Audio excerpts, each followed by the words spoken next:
welcome to this special episode of The Presidencies of the United States. I'm your host, Jerry Landry. When talking about presidential history and politics, especially around election season, one of those terms that gets bandied about is fit for office. But how much do you know about how physical fitness plays into presidencies and presidential elections? Special guest John Finkel joined me on this episode to talk about his book, Jocks in Chief, and to examine the athletic abilities, and sometimes lack thereof, of the 44 individuals who have thus far served as President of the United States.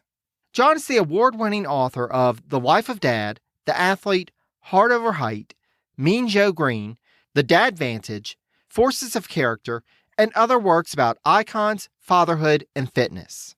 He is the co-host of the Life of Dad show podcast and Lunch Break, an avid speaker, writer, and creative strategist for some of the biggest brands in sports and health.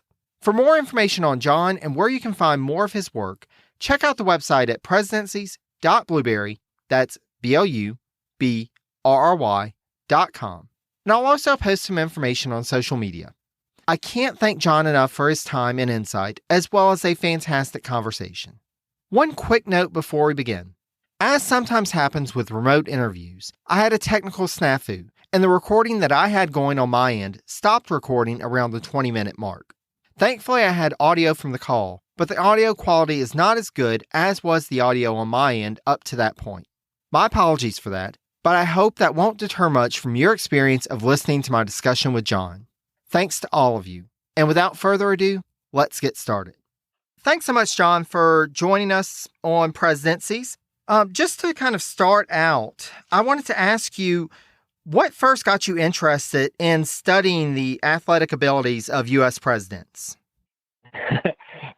So I think I've been fascinated by the presidents in general for a long time. Like when I grew up, the first books that I got at the library were all any athlete biography I could read. I would grab any sport, any athlete. I'd go through like those kid versions of those books, and then the second round of anything with any president biography. The kids version when I was in second, third, or fourth or fifth grade. I was just, fascinated by kind of technically small elite groups. Athletes, presidents, and things like that. So that's kind of the basis. I don't know why at that age that was something that really intrigued me. But as I moved on, and got older in my writing career, I kind of kept some of the same interests. And so I wrote for a lot of large men's interest magazines like GQ and Men's Fitness and Men's Health and Muscle and Fitness. And as I got worked my way up the editorial ladder, I kind of had a little more latitude to pitch more fun, kind of broad ideas that I had. And in 2008, heading into the election, I was a senior editor for Muscle and Fitness, and we wanted to put together what would be some kind of version of an election issue, but not politics at all, for that November issue that was going to come out. So I came up with this whole theme, and who knows where these ideas kind of are embedded in your psyche. But we did an issue where the cover was called Red, White, and Huge, and instead of the Electoral College, it was the Pectoral College, and it was bench pressing and all kinds of stuff that we did. And one of the things that was kind of the signature cornerstone of the issue was my main piece, which was the top 10 strongest presidents, most athletic presidents. So that was the very first iteration of this idea, was just who would be the strongest 10. And remember in 2008, this was really pre-social media. This was a little, the internet had been around for a while, but the idea of putting these top 10 lists together and things like that hadn't taken off yet. So this was still, print was still a big deal. It wasn't even online. And so that's the first version of of this idea. That actually leads right into my second question, because I was going to ask kind of how you came up with your rating system and what thought process was behind it. It sounds like that it kind of developed over time. Yeah. So one of the things, as you know, obviously on this podcast, talking presidents, talking politics, when you get involved in it, you inevitably get into policy and political parties and ideology. And I wanted to do everything I possibly could to avoid that, because, one of the kind of the core ethos of the first article in the book was we all know what it's like, to shoot a 10-foot, a foul shot, right? It's the same distance for everybody. We don't know what it's like to be president. We don't know what it's like to sit in the Oval Office or run for office or any of that for most of us. But throwing out a first pitch, anybody can go on a regulation Major League Baseball mound, throw out a pitch. Anybody can shoot a foul shot. Anybody can go bowling. they want to throw a football. So it's a way to kind of, at some point, all presidents were just regular people. They were kids, they were teenagers, they were playing, sports, or, in kind of modern sports times, they were doing athletic activities and being active. And so in order to kind of not have it where someone would say like, well, you just put so-and-so because of, and I'm very, apolitical in terms of a lot of this stuff. So I wanted to be as objective as possible. I didn't want anybody to be able to point to one and say, well, the top 10, whatever it would have shaken out to be, has 8 Democrats or 8 Republicans. And so I came up with a completely objective scoring system that was like part Mel Kiper Jr. doing the NFL draft and part Moneyball, where you're taking stuff, from different aspects of what would be a successful athletic human being, let alone president. And so the ones that I came up with were executive power, which just ranks the president's overall physical strength. Again, that's, weight room strength, but also, counting for some of the earlier presidents, just general brute strength. Running ability, which is their physical fitness and cardio throughout their life. So like before and after office. Then, which one of the ones that I kind of weighted heavier, which is fit for office, which is how fit did a president stay once they were in the office, in the Oval Office? Like what kind of activities they do to stay in shape while they were president. Executive experience. This one is like, what are their actual athletic accomplishments or feats? So were they on a championship team? Were they a starter in varsity? Did they have any, wrestling titles? And were they a lifeguard, or what did they do? And what are things that their family members or biographies pointed out as extreme, excellent athletic feats? And then the last one is Medal of Honor, which ranks the president's athletic toughness and endurance. And a lot of the presidents, especially the pre-modern presidents, the first 10 or 15 or 20 or so, had some areas and categories and things that they ranked high in that category that equate to what maybe would be a modern marathon and things like that today. As a data person in my day job, I have to ask a follow-up question because I was doing some research and found that I have the updated version, which came out in 2019, but I was seeing some references back to the earlier version in 2016, and it looks like some of the rankings changed. And so I was wanting to ask, was this due to an adjustment to the ranking system or additional information or reevaluation of some of the presidents? I would say a mix of the last two things you said, but also I changed something very critical. So the first time I did it, I had the presidents rank each category on 1 through 5. So the max score they could get was 25. And what I realized was the first version of it was that I did was a very cursory version. It wasn't really the final product that I ultimately wanted, which is the one that I have now, which is kind of a fun, deep dive essay on each president. It was more of like a 200-word or 100-word intro on maybe what their athletic achievements were. So once I really dove in and took the time to research each president, and I had done that before, but I didn't go as deep as I would have liked. I realized that 1 through 5, with only as on a data set of 44 presidents, you're going to end up having too many people, even with variables of half a point, in blocks, right? Of 5 people end up at the end of the day, scoring 35 or 24 or 22, whatever it is. So once I stretched it out to 10, that enabled me to actually really wait, because what I was finding too was some of the presidents who were in that middle, maybe not the top 10, but like 10 to like 25. I needed categories to weight a little more importantly. Like I said, I wanted to weigh the idea of how fit they stayed while they were in office a little heavier.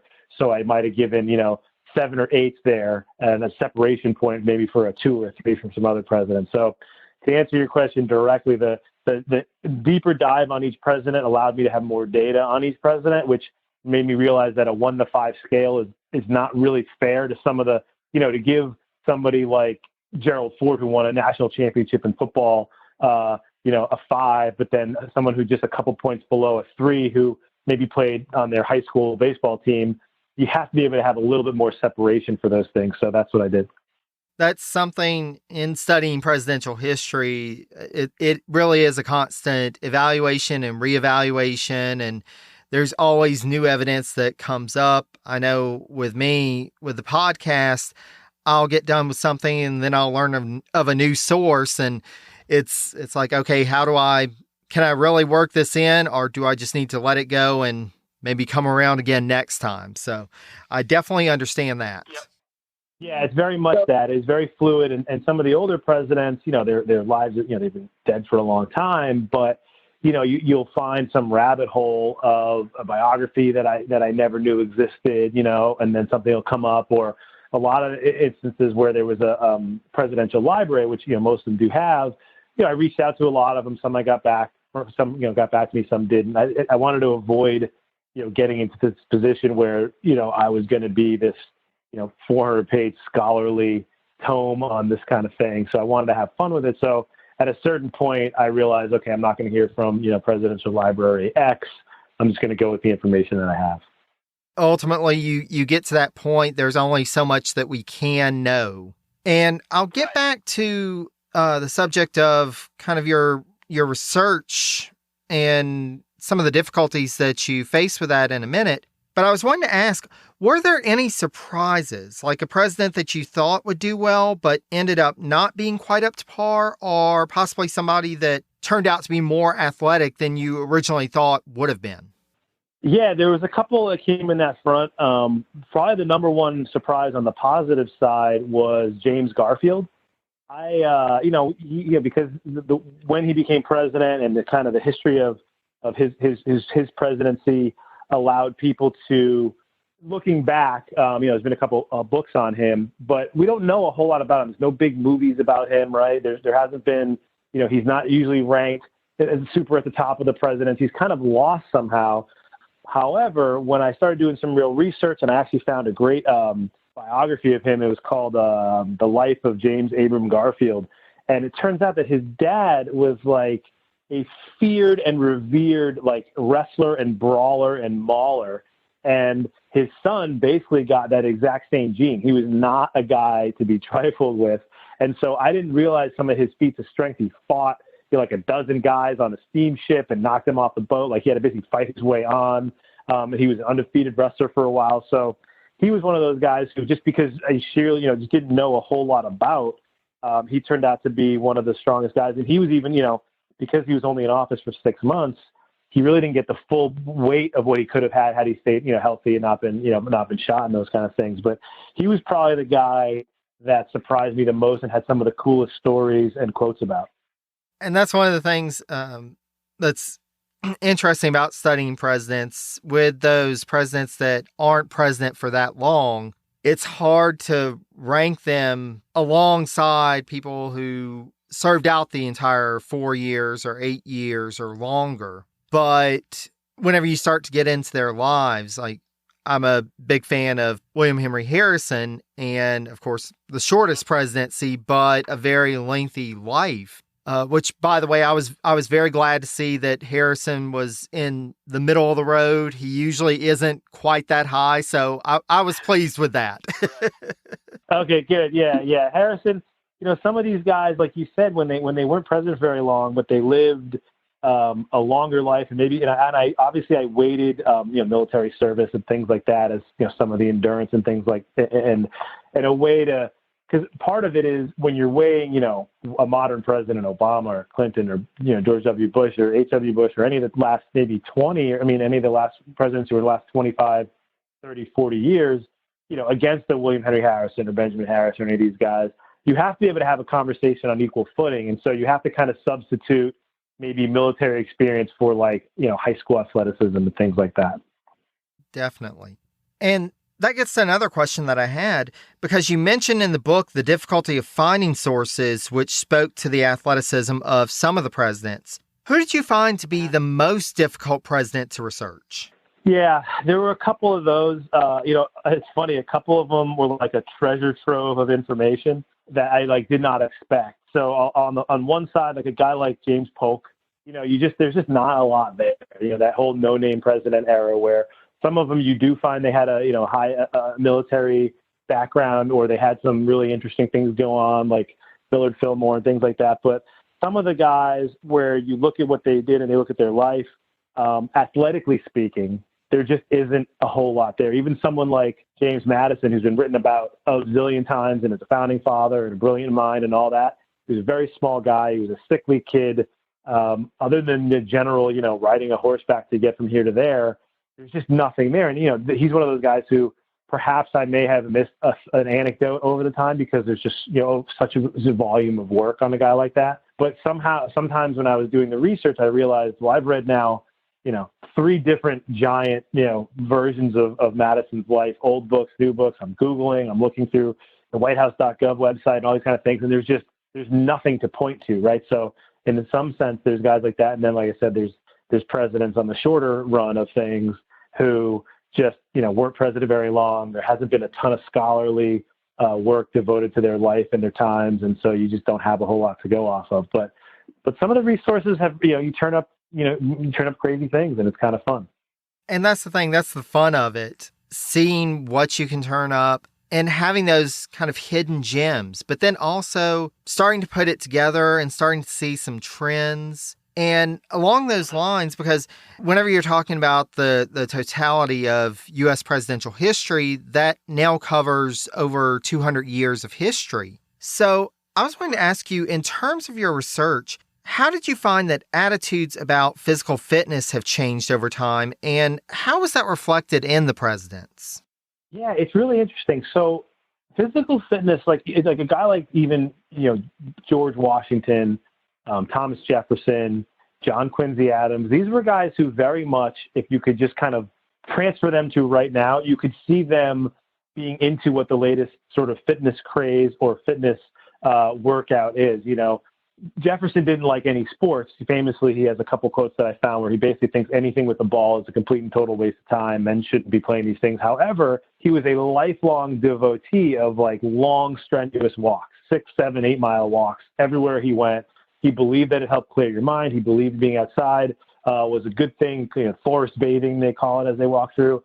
And if you look at right now, some of like where we are in our modern times with people being stuck in cubicles and stuck inside and stuck on social media and on computers, all these new, health gurus are talking about get outside, go for long walks, clear your head, get away from all this stuff, which is the same exact concept he had. And then somebody like John Quincy Adams, who believed deeply in the power of swimming. I'm a swimmer. I swam through high school and college, so this kind of appeals to me a little bit. But still, he swam all year round. He skinny dipped in the Potomac. He was swimming well into his 50s. He had his friends even tell him he needed to relax and calm down in swimming. And he has all these great quotes about why swimming is so important. He literally does the same schedule I have. I get up at 5 o'clock in the morning and swim several mornings a week. And John Quincy Adams got up at 4 or 5, walked 2 miles, swam a couple miles in the river, came home, had breakfast. That's literally my schedule. So, the idea that some of these guys are outdated, not so much. I mean, I think what happened was in the early, and you could probably speak to this as well, that the earlier presidents, maybe the first 8 or 10, maybe up to Andrew Jackson or so, had the United States was still, even the cities, they were still pretty untamed and wild, and there weren't really, even New York City and Philly, back then DC was disgusting in the summer. Nobody wanted to be there. The heat in Philly was stifling. And so as these places got more modern, I think some of the presidents got a little more I'd say dignified and felt that some of that stuff was beneath them.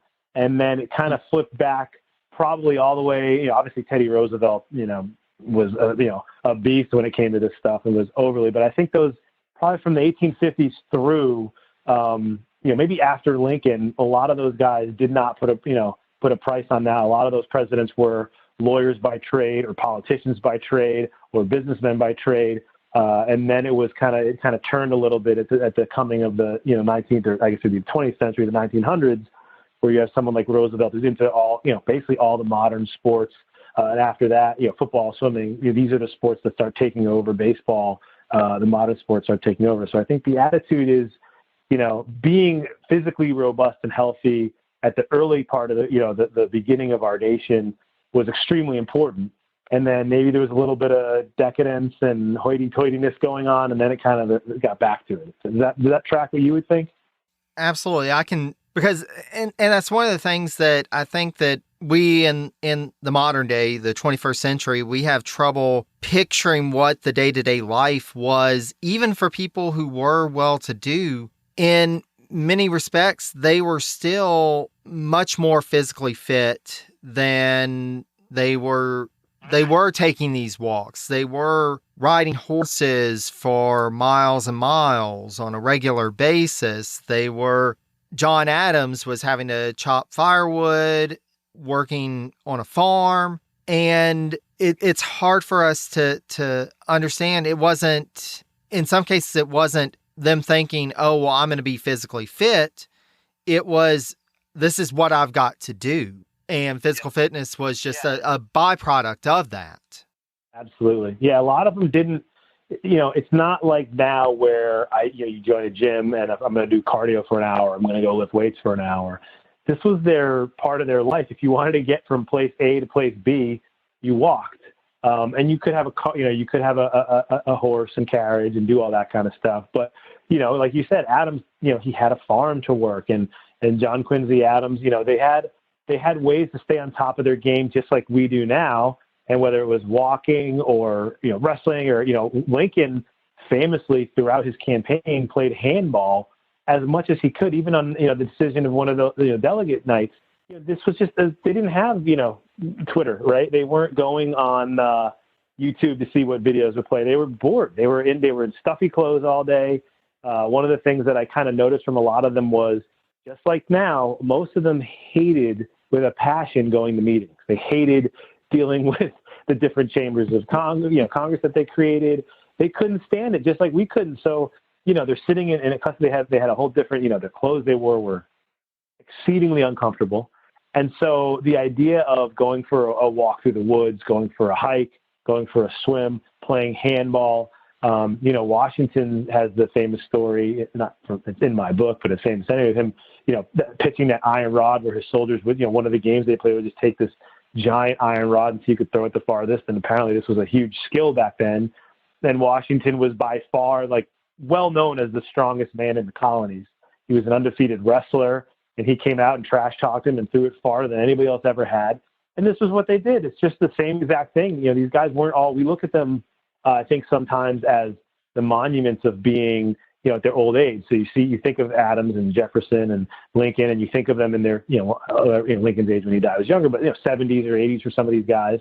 But they were young at one point. They were in their 30s and 40s, and they were active. And that's the time when I think to your point, when the mentality of staying in shape, it wasn't staying in shape. It was, this is my day-to-day life. From DNA testing to the Dixie Mafia, Crime Capsule brings you new stories of true crime in American history. I'm your host, Benjamin Morris. Join us for exclusive interviews with authors from Arcadia Publishing, writing the hottest books on the most chilling stories of our country's past. You can find us wherever you get your favorite podcasts or on evergreenpodcasts.com. Crime Capsule. History so interesting, it's criminal. Well, and I think you also get to a good point in that, just like in the modern era, we see so many modern-day presidents, 20th and 21st century presidents, that play golf regularly. And that's seen as a way to kind of get away and be able to get away from the pressures of the presidency. And you have to imagine that for some of the presidents in the earlier eras, something like John Quincy Adams going swimming every day, maybe that was his way of coping with the stress of the office, of coping with the pressures that he was under. It was his time, kind of setting that time to be able to, and being fit, it makes you feel better. Doing something, some physical activity, it makes you feel like you're doing something for yourself. So I would imagine that some of them, that was what was in their mind. They wouldn't necessarily have understood that, but it was just something that was kind of ingrained into them. Yeah, the stress relief thing, you mentioned a few questions ago about, the patterns and things that patterns emerge. And one of them was, this is obviously not breaking news, but being a president is an extremely stressful job, and they all needed releases. And it seems like the ones who didn't have any release were the ones who flamed out and seemed to, be ranked at the bottom. They weren't physically well. There's, when you look at the top, if you're just generalizing in the top, half of them, there's very few very thin, small, sickly people up there. And also in terms of the highest, the ranking presidents, other than maybe John Adams, who, founding father and all those kind of things, almost none of the presidents in the back half or the back third were that, that are typically ranked as in terms of, on the political, when the historians look at it, very few of the ones that are typically in the bottom third would you say, oh yeah, but they were actually really physically fit and took care of themselves, right? There's usually a little bit. I'm sure there are exceptions to that. I'm sure some people would say, what are you talking about? Because Thomas Jefferson is a good example of, he walked, that was all he did. So he stayed in shape and he was fit, but he wasn't a good athlete, right? And so that was where, when I started doing the rankings and kind of getting down to the nitty gritty of, like I said, breaking it out to 10, you get someone like Bill Clinton, who, yes, he exercised and clearly got the memo that he should be seen jogging, but he was a terrible athlete, admittedly. He was not a good golfer, admittedly, but his efforts to stay active got him, certain points above, some of the other presidents, especially in that middle area, who didn't really do anything. And that actually leads into another question that I had for you. And you've kind of spoken to that a little bit. Did you find any ways that a president's commitment to physical fitness was reflected in his policies or in his handling of the presidency? Yeah, that's an interesting one. So I am an absolute amateur politician, historian at best. So anything I say here, I'm sure somebody who's listening who knows far more than me about the actual policies and ideology of each president would come at me. But one of the things that I noticed, and you can feel free to refute me on it, but from generally reading about like the mood of the nation while this person was president, whether looking back historically things went poorly or looking back historically it really wasn't as great as it seemed. But while they were president at the time, it does feel like the president physically fit ability and whether he was more active kind of set the tone for how the nation felt at the time. You have, strong guys who stood up to, you got Washington standing up to, obviously, the British. You have Lincoln standing up for, the Civil War. One of the exceptions are a couple of the modern ones because things are so divisive. But what you have to look at, so you take someone like George W. Bush, who, especially where we are in our times with Barack Obama, any of these any of the modern presidents, essentially half the country's annoyed with them, right? So what you can kind of do with that, so to kind of look at it as objectively as you can, what did the people who liked them, what was their mood, right? Because you can always cancel out 45% of the country in the last 25 years of just being ticked off by who's president, basically. So for the people who liked this president, what was their mood? And you have someone, especially in the more recent years, the Obama, George W. Bush, H.W. Bush, these were really active guys. They did enter, you talk about these guys, and what is the word that always comes for, George W. Bush or someone like Obama? They energized the base, and they were energetic guys, right? So you can have a hard time looking back at if they weren't that way, would they have been able to at least rally the people who were going to vote for them to vote for them? And that's where I think if you look at some of their opponents and some of the people they went against, they didn't have that. And I don't know. That's my theory on it is if you're looking at, not so much the whole country rallied around them, but someone like Ronald Reagan, who had a high popularity, JFK, Eisenhower, these guys were all really, really athletic guys. And they were leaders too. And I think there's probably a stronger correlation between athleticism and leadership that you could probably definitely draw across maybe the top half, more so than how their policies actually played out. But I think in terms of who would be viewed, if you were just ranking all the presidents and how their leadership qualities were, I would think that there's a stronger correlation there with their athleticism than, how their policies played out. Well, and I think you get to an important point of the presidency, and it's something that we talk about to a certain extent with the earlier presidents, but not quite so much, although I think that it really did play in more the modern presidency. We think of these words of vigor, of energy, that are very important for even candidates. As they're running, we concern ourselves with, well, how vigorous is somebody? How energetic are they?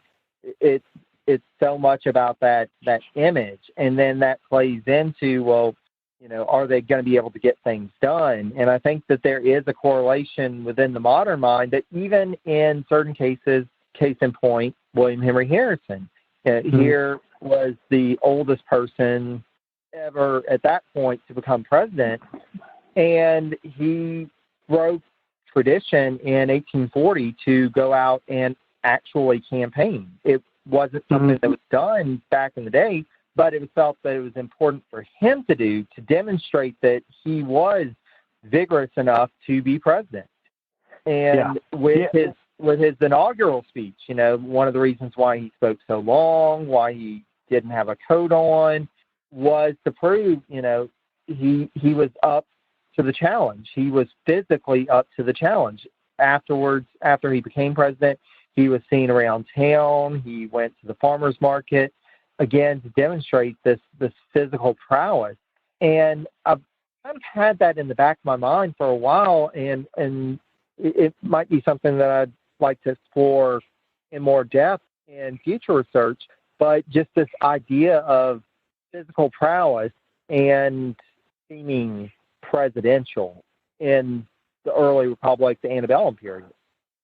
Yeah, it's interesting. One of the things that you bring up a really great point when you start diving into these, especially when the way I was researching them, it was one after another, but I was putting them in order of their athletic ability, but I basically started with Washington and moved all the way forward. And I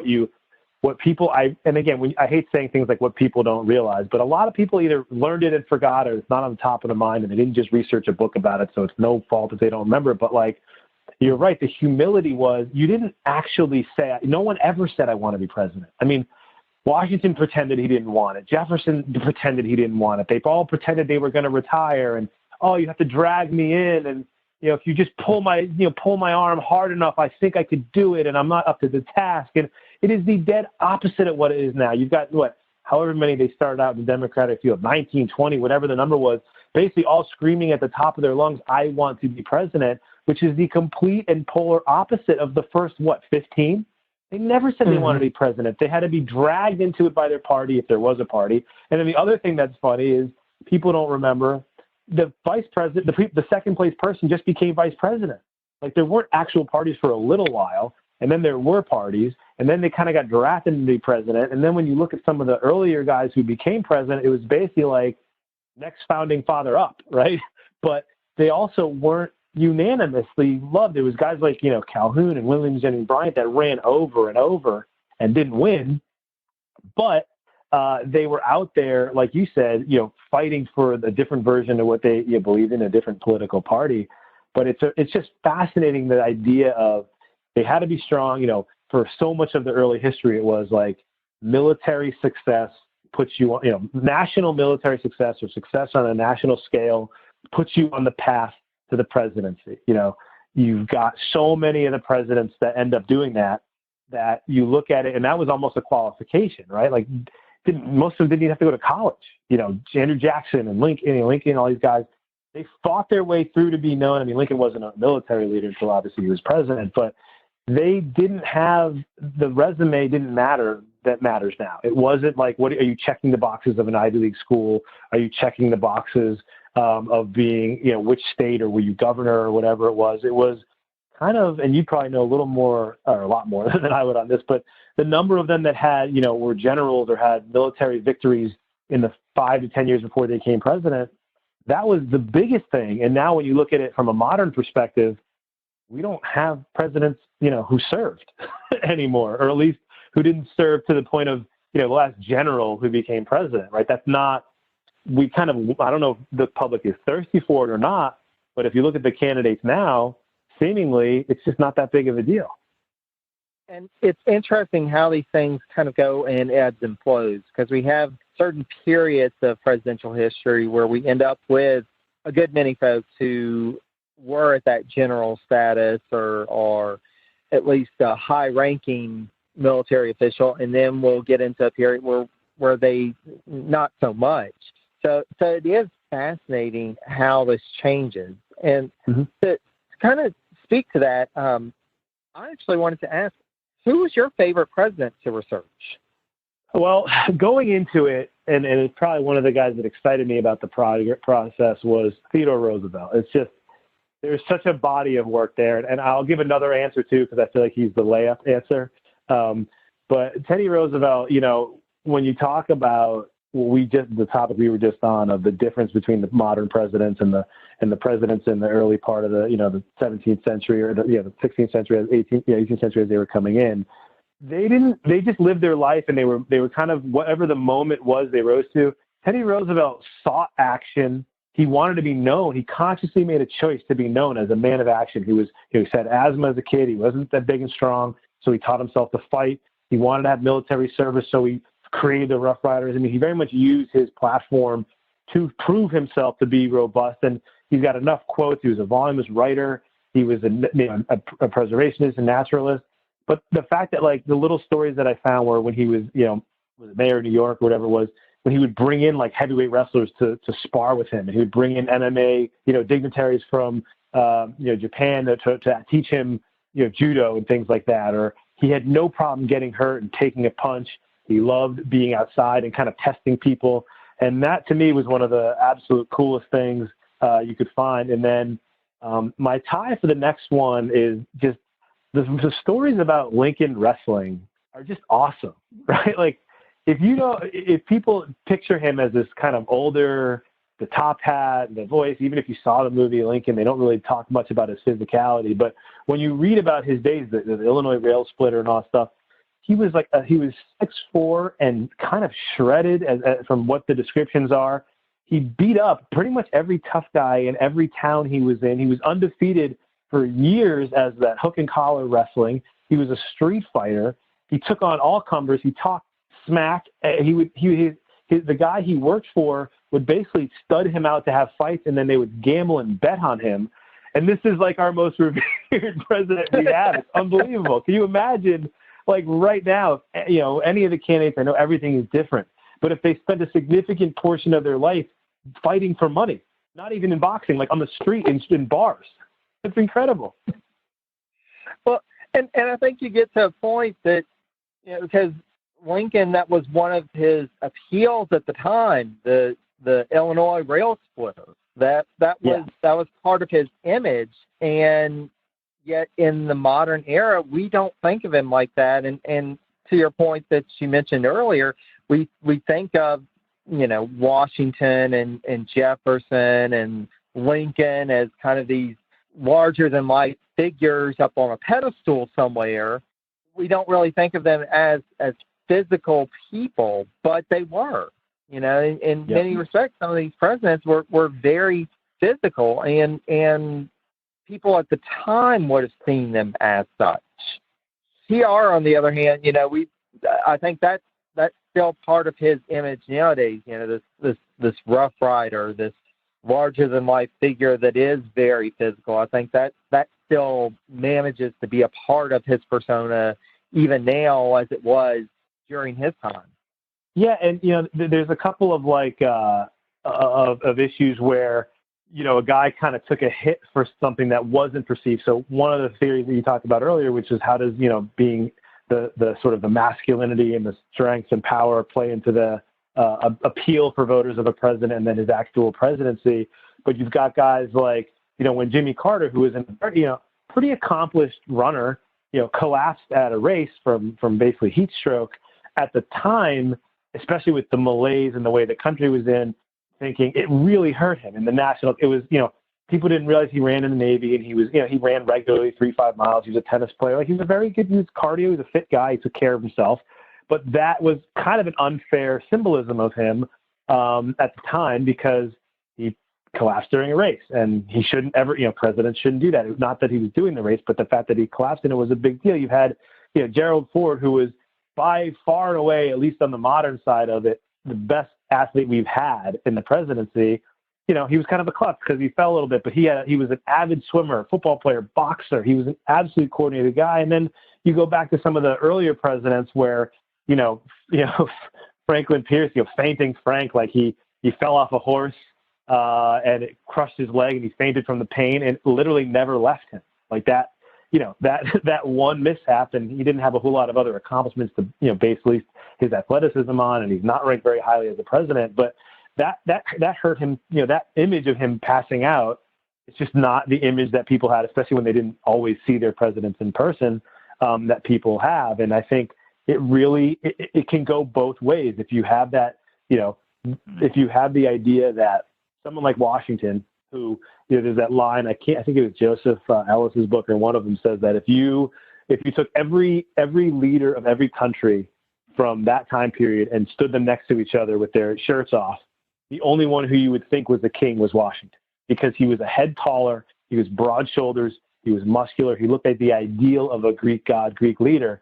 That's what we've always rallied behind, right? That's an amazing kind of, that your presence matters. And I think it obviously still does now, probably less so because we see our politicians just every single day, and now even more so on social media. But when back in the day, when maybe you saw your president in person once or twice, or you didn't even, there was no real newspapers to show, no photographs, just the descriptions of somebody could carry you to the White House.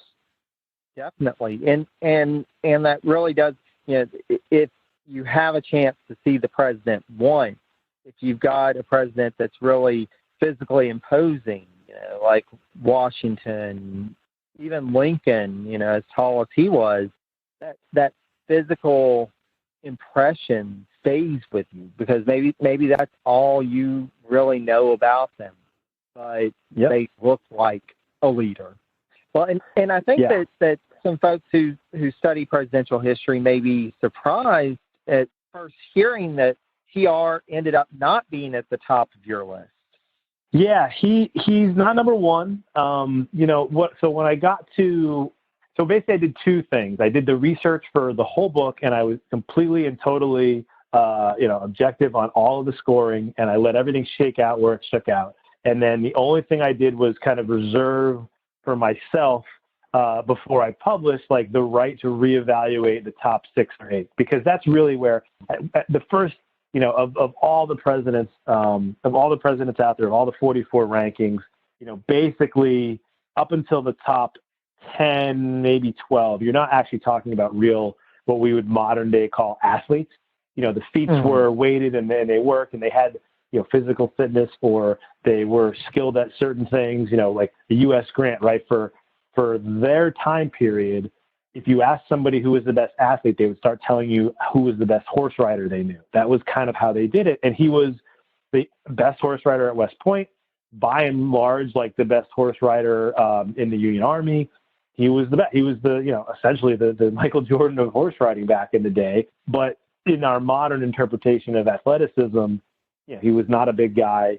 He was obviously a leader, but he was not known for, fiery speeches. He was very taciturn. And so it was hard, he's not going to be weighted heavily up there. So once I had everything and it all shook out to my top 6 or 8, that's when I had to really look at, if these two guys were kind of pitted against each other in some kind of contest, how would they actually shake out? And so when I looked at because Roosevelt is right on that turning point of modern times. Like, there was football, there was swimming, there was baseball, like the sports, when the early stages were there was boxing, and Roosevelt, and Ford, who's up there at the top, obviously later on, 40, 50 years later, I realized that for the modern person reading it, the fact that Ford was an All-American champion, could have played pro football, could have boxed professionally had he decided to go that route, was an avid swimmer, an elite skier. I just felt that because what Teddy Roosevelt did, which is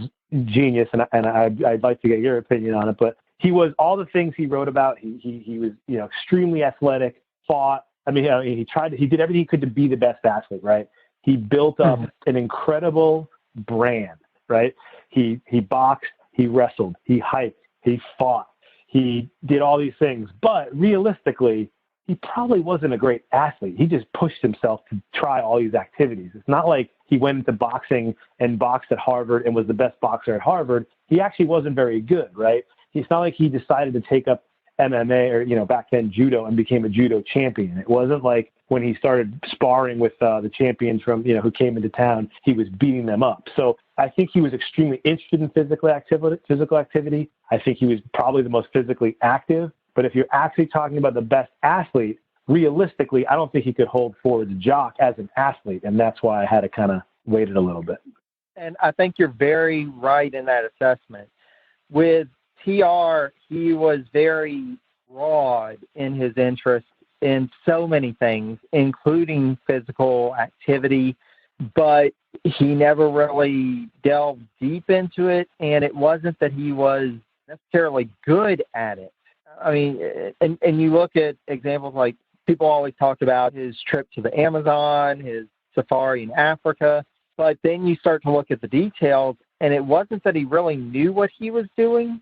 He just believed that he would figure it out or find somebody to figure it out or just kind of press through. And it wasn't that he was an expert in this. It wasn't that he was really good at it. He had that gumption to try. But Ford is actually, to me, he's the last modern president that is I would say, a lesser known president. Because there's nowadays, and even for me, because when I was doing I read a biography of each of the presidents, but I had certain conditions. I wanted to read a biography that was their entire life, not just their presidency or one aspect of their life. But then also I wanted it to be a scholarly biography. And Ford was the last one that I really struggled with for that because there's still so little written about him. But whenever you start to learn about Ford and you start to learn about his life, he's a fascinating figure. And, you really want there to be more about him. And I think that as time goes on and people start studying him a bit more, I think they'll start to see that there is so much to him and so many different paths that his life could have taken. And especially like in professional athleticism, that there were so many paths he could have taken.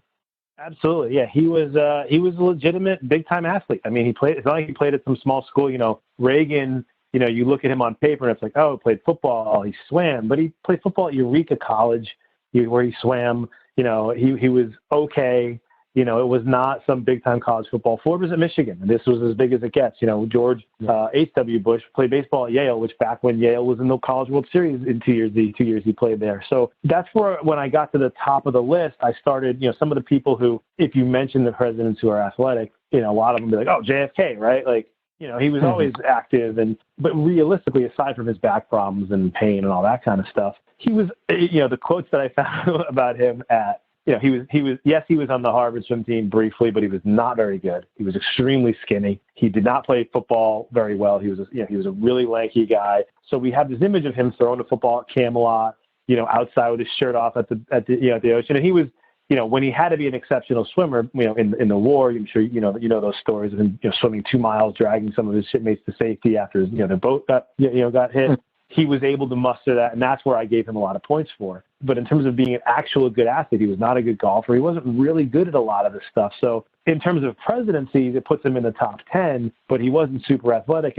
And I had the same kind of things with Obama, right? So clearly Obama is, it's important to him to be in shape. He did probably, as well in terms of staying in shape inside the White House as you could be. Him and Bush and Roosevelt, if I had to pick three that, put the most emphasis on their actual fitness in office, it'd probably be those three. And, we all saw pictures of him playing basketball, but he was okay. He was an okay player on a decent team in Hawaii when he played in high school. There's mixed reports, and the LA Times did a deep dive on whether or not he was on the basketball team at Occidental College. But even if he was or wasn't, let's just call it that he was a pretty good pickup basketball player, maybe even better than average, but who knows? But other than that, there's really not a whole lot, and other than that and him actually exercising a lot, we've seen his first pitches, right? We've seen him bowl. Like, there's really no evidence that he's actually anything beyond just your average athlete. So that's why when when people say, well, Obama had to be up there, and I'm like, yeah, but you've got a guy like Eisenhower who played football at West Point, who was a starter on a state championship winning baseball team. You have presidents who were legitimate athletes. So, being interested in that sports and being interested in being in shape, to me, was a line I had to draw once I got to the top 8 or 10, because there's the branding and perception of guys like JFK, guys like Obama have that are a little bit different from their actual athletic ability. And I think that's one of the things that, and especially thinking of the modern presidency, but even in earlier times, this idea of the image versus the reality. Whenever you start to get behind, what was the public image that was being put out there for a purpose, what was the reality? And in some cases, it just doesn't live up to the hype. Right. Yeah. There's a couple of guys who,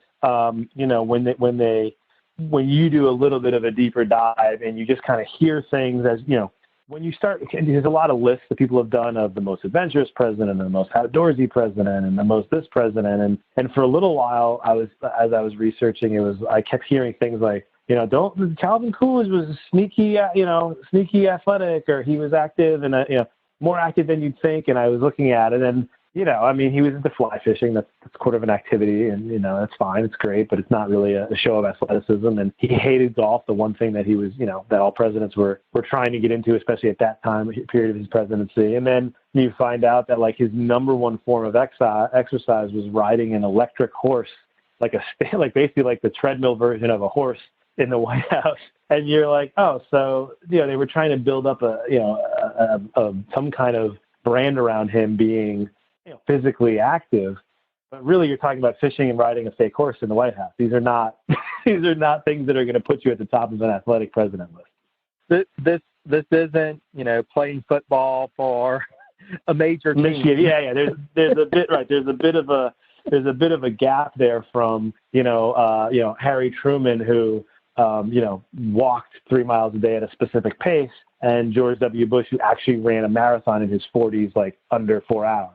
So there's real accomplishments there that some of these presidents had. And I think, to me, one of the kind of overall themes of this is, one of the fun things I had thinking about it was, if you were kind of, and I have kids, if you have kids, and I doubt they'll ever be president or even have any interest in it. However, if you were kind of putting together, like, here's the things that you would need to do to be president, would being athletic matter? And the truth of the matter is, I think it would. I think the teamwork that you learn from it, whether it's leading in the military or leading on an athletic field, the confidence you get from being able to handle yourself physically, I think it does matter. I really do. I think when presidents, the few times in modern history when a president has shown themselves to look either not, I hate to use the word manly, but either not competent, physically in their presence. There's the famous picture of, John Kerry windsurfing. It's like in the weird shorts. And that's just it's a far cry from what we would talk about when you're picturing, Washington being, thick-shouldered and thick-chested ahead of everybody, or Lincoln fighting, or,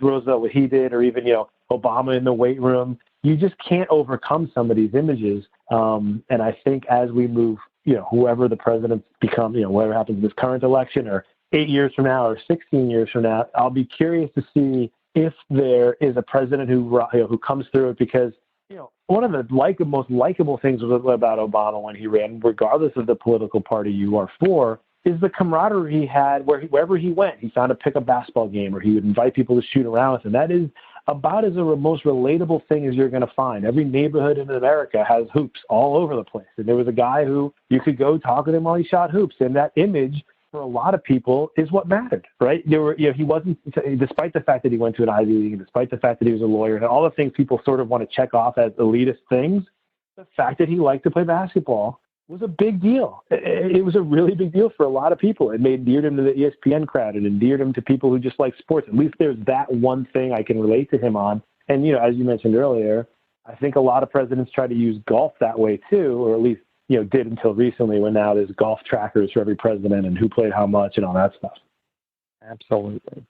Well, John, as we're wrapping up, I wanted to ask you, because I know you also are a podcast host, and so I wanted to see kind of what's next for you in terms of podcasting, and if you have any other future projects or endeavors in terms of presidential history. Oh, thanks. No, I wanted to do this book the right way this time, and my plan is to basically either update it every 4 or 8 years as necessary. So I didn't have Trump in the last one. In fact, I was on when the first version of this came out, through a weird confluence of events, it got picked up, and I was in.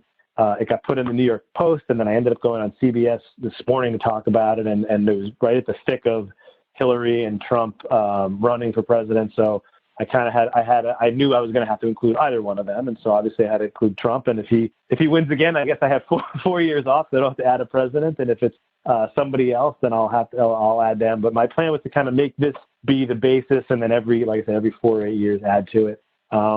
Yeah, I do work for this Life of Dad website and podcast, and we host that. We do a live Facebook Live show on Mondays at 1 o'clock, 2 o'clock Eastern, 1 o'clock Central, where we talk about all kinds of dad issues and things like that. I do a lot of sports dad dude type topics and stuff.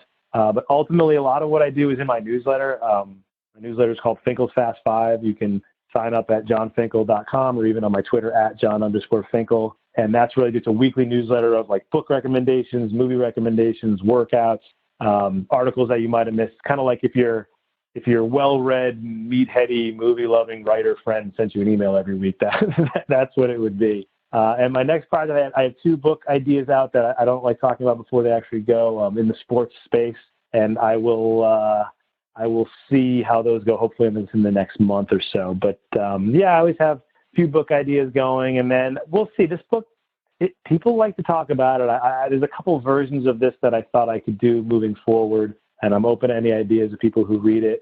Hopefully, you'll pick it up on Amazon and write a review and enjoy it. And it's meant to be read. It's a fun read. It's about 800 to 1,000 words per president with a nice ranking and right up at the back. I do my best to make a topic, make it fun and funny. And I'm sure there are deep presidential scholars out there who could do, a 300,000 word book on this, but I wanted to keep it to about 60,000. Well, and honestly, that's part of why I got into podcasting, is trying to help everybody to understand that presidential history is about all of us, that we're all involved in it and we can all engage in it. We don't necessarily have to be scholars, but we can find things that we can relate to, because I think that the story of presidential history, even beyond just the 44 individuals who have served in the office, it's a human story. There are so many human stories to it. And so it was great to hear from you that you even found places like with John Quincy Adams and his routine, you found things that you were able to connect to. And I think that's fantastic, and that's what I encourage everybody to do. So thank you. You're welcome. Just real quick, one of the things that I think does help, we look at what's going on right now with the election, and if you look at people on Twitter, and people tend to have sort of an outsized view, revering the nominees and the candidates and who becomes president. And I've noticed, and I'm sure you have too, that people's moods or their how they feel tend to kind of rise and fall with whoever their favorite candidate is or whoever their president is, if they're in or not in office. And I think, I'm sure you've discovered this, but when you start going through all the presidents, you realize that they're just people. And I know it sounds so silly to say, but they're not, with the exception of a few of them who really truly had that special stuff of being a different breed of human almost. Most of them were just people. And there's really no reason to put too much stock in any of them in your day-to-day life. You know what I mean? Did you get that impression? Like, they all were babies and they all went to first grade and they all had bad dates and they all had people who made fun of them and they all had funny nicknames, and some of them rose to prominence for a variety of different reasons, and some of them became president and still weren't all that impressive. But at the end of the day, they're just, regular dudes at this point, until there's a female, and she'll just be a regular lady. Absolutely. And that's to me, that's the fascinating thing about it. Whenever you start to really research presidents and you see this humanity to them, you see that they struggle with things just like us. They make mistakes, they stumble, they fall, but the ones that are really admirable are the ones who pick themselves back up, who keep trying, who try to become something more. They become an inspiration, because it's not necessarily this larger than life figure that we can never relate to. It's a person just like us. And I think that is something that we all have a tendency of thinking of people as just names or faces or whatever. But whenever we start to make those connections, to me, that's the best part of this. I agree completely. So thank you so much for joining us. And we wish you the best of luck with your future book ideas, with your podcast, and hopefully we can have you on again to talk about some future presidents and their athletic prowess. I'd love to. Anytime. Just let me know. I really appreciate you having me. It's a great topic. It's a fun topic. And it's nice to meet a fellow obsessed president person. We are out there. As this podcast can attest. Yeah, for sure. Thanks again to John Finkel for taking the time to join us here on Presidencies. For more information about John and his work, head to the website at presidencies.blueberry, that's BLUBRRY.com, where I've posted some links, or look at my social media. I can be found on Facebook at Presidencies, on Twitter at Presidencies89, or on Instagram at Presidencies Podcast, all one word. If you liked the episode, I hope you'll consider giving this podcast a rating and review on Apple Podcasts or Podchaser. And be sure to follow the podcast on your favorite podcast app of choice so that you won't miss a single episode. Until next time, be safe, be kind to one another, and take care, dear friends.